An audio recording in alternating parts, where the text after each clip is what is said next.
Muchas gracias, señor Santos Guerra.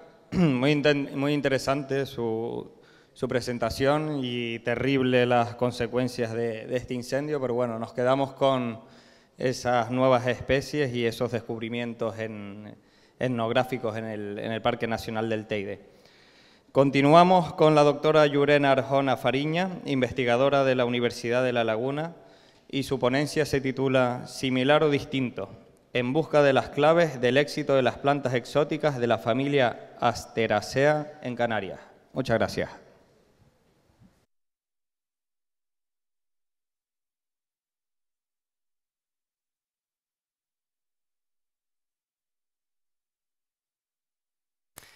Bueno, muchas gracias y buenos días a todos y a todas. Yo vuelvo a hablar de las especies exóticas, de las especies tanto invasoras como no invasoras. Vengo del mismo grupo de investigación que mi compañero Javier Morente, que ya les habló esta mañana.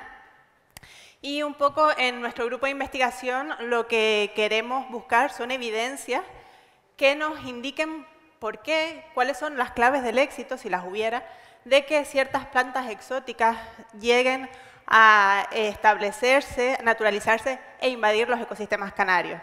Al contrario de él, que en su exposición habló a nivel de ecosistema del Monteverde de Canarias, yo me voy a centrar en una familia de plantas con flor, las compuestas de Canarias. Bien, el proceso de invasión comienza con la introducción por el ser humano de multitud de especies vegetales, debido a la globalización del transporte tanto de mercancías como de personas. Han llegado al archipiélago y llegan constantemente multitud de especies vegetales. De estas especies, unas pocas consiguen establecerse y naturalizarse, formar poblaciones en nuestros ecosistemas naturales. Y de ellas, unas pocas son capaces de invadir esos ecosistemas naturales. Con lo que quiero decir, con esto quiero decirles que de todo lo que llega, solo unas pocas especies son capaces de naturalizarse y de invadir nuestros ecosistemas, provocando, como ya todos sabemos, graves daños. Pero nosotros nos centramos en por qué, qué hace de ciertas especies exóticas introducidas por el ser humano que se puedan naturalizar y lleguen a invadir los ecosistemas canarios. Bien, esta es una pregunta central en el equipo de investigación y como ya les comentó Javier esta mañana, nos vamos a partir para responder esta pregunta de las hipótesis de Darwin, en concreto de las dos hipótesis que ya les introdujo él, que forman lo que conocemos como el enigma de naturalización de Darwin. Bueno, para recordarlas, la primera de estas hipótesis es la hipótesis de la preadaptación, que va a predecir que especies similares a las especies nativas son las que van a tener más probabilidad de establecerse, naturalizarse e invadir los ecosistemas canarios. Esto es porque al ser similares a las especies nativas, van a explotar recursos similares, van a poder vivir en un hábitat, en unas condiciones similares a las nativas, y eso le da ventaja frente a otras especies exóticas introducidas. La hipótesis de la naturalización predice justo lo contrario, que serían las especies exóticas diferentes a la comunidad nativa las que tendrían mayor probabilidad de éxito. Y esto se debe a que estas especies exóticas diferentes a la comunidad nativa van a explotar recursos diferentes, lo que le va a permitir ocupar nichos vacíos, nichos no explotados por las especies nativas, y esa ocupación de esos nichos vacíos es lo que les va a permitir tener éxito a la hora de introducirse en nuestros ecosistemas. Bien, como vemos, ambas hipótesis son contrapuestas y por eso se habla del enigma de la naturalización de Darwin. ¿Cuál de estas hipótesis encaja mejor en lo que está ocurriendo ahora mismo en Canarias? Bien, pues como les hablaba, yo voy a centrarme, bueno, estoy directamente implicada dentro del proyecto Asteralien, que el principal objetivo de este proyecto es evaluar estas dos hipótesis de Darwin dentro de la familia de las compuestas de Canarias.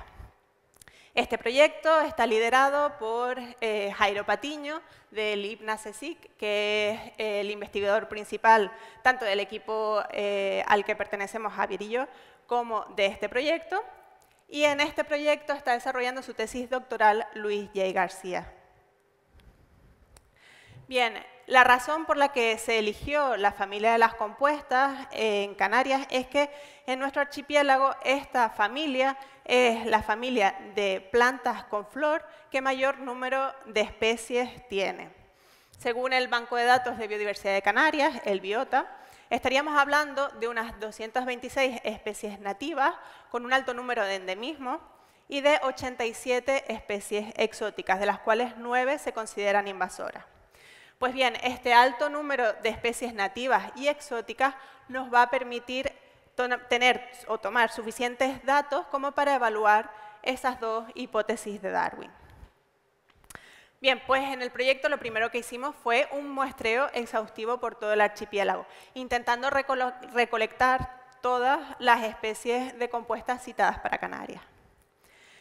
En total, en el campo se pudieron recolectar 250 especies y este muestreo se completó con 26 especies más procedentes de los herbarios de la Universidad de La Laguna y del Jardín de Aclimatación de la Orotava. En total, tenemos un 88% del total de especies citadas en biota recolectadas.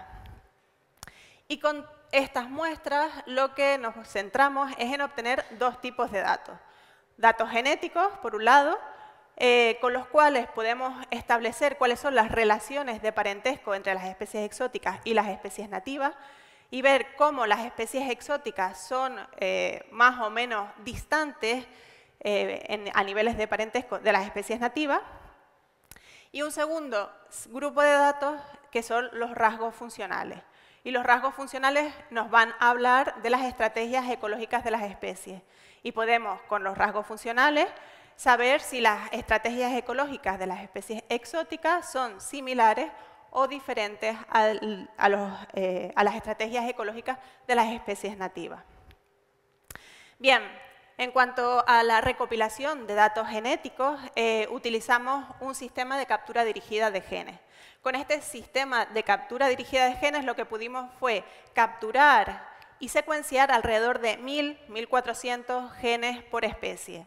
Esto nos ha permitido obtener una gran cantidad de información para reconstruir una filogenia, un árbol de parentesco entre especies con una gran resolución.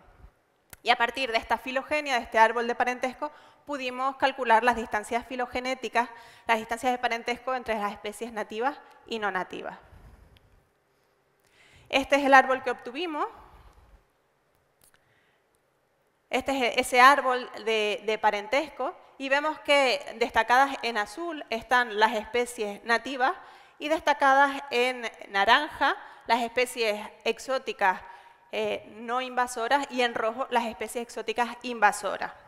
Ya este árbol nos da una pista de qué está pasando a nivel de parentesco. Vemos que las especies exóticas están formando grupitos y no están homogéneamente distribuidas entre las nativas.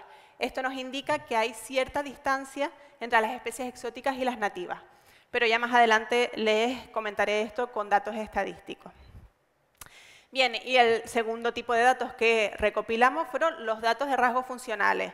Los rasgos funcionales medidos para este estudio fueron en concreto el área foliar específica, el contenido en materia seca de la hoja y la forma de la hoja. Y como ya les dije, estos rasgos funcionales son indicadores de la estrategia ecológica de las especies, puesto que están relacionados con tasa de crecimiento de la especie, tasa fotosintética, etc. Son características que nos hablan también de en qué lugares, de qué requisitos tiene la especie para crecer.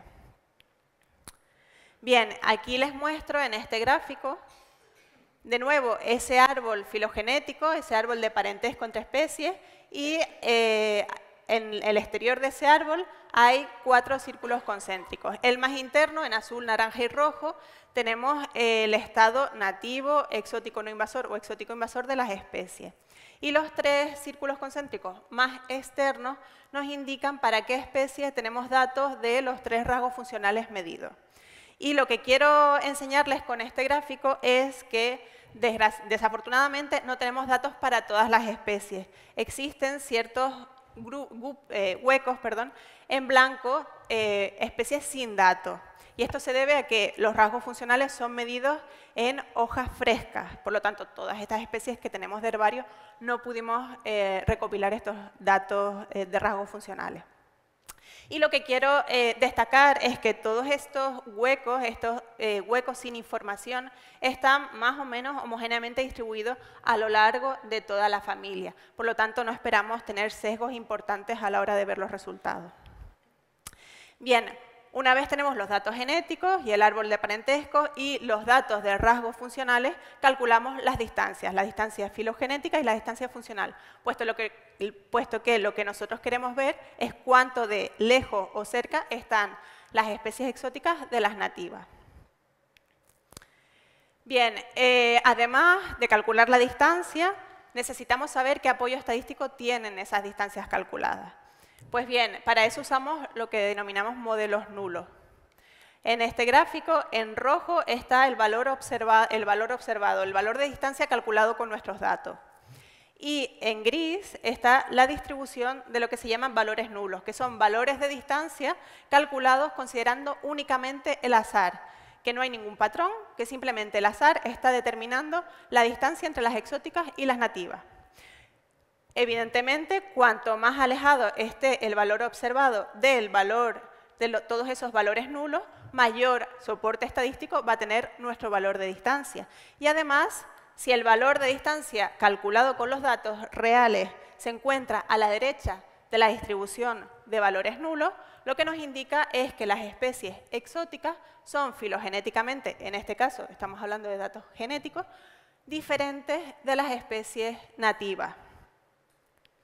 Y lo mismo ocurre con los datos medidos de los 3 rasgos funcionales. Las especies exóticas son también funcionalmente diferentes de las especies nativas y este dato tiene también apoyo estadístico. Bien, esto de que las especies exóticas sean diferentes a las nativas cuadra muy bien con la hipótesis de naturalización de Darwin, que predecía que eran estas especies exóticas diferentes las que, ocupando nichos vacíos, explotando recursos diferentes a los que explotan las nativas, iban a poder fácilmente, o con mayor probabilidad, ocupar nuestros ecosistemas canarios. Esto es lo que está ocurriendo en la familia de las compuestas.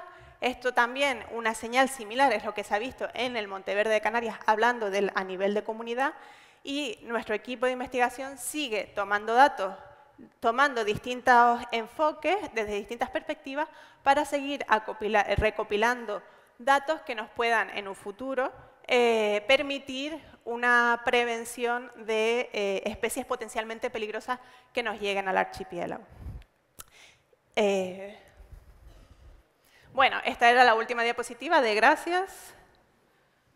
Y lo único que quería decir era que este trabajo no hubiera sido posible sin el apoyo de todos los miembros del equipo. Somos un equipo bastante grande, de los colaboradores y, por supuesto, de las administraciones públicas que nos han apoyado tanto económicamente como dándonos permisos para poder recolectar esta gran cantidad de especies en el campo.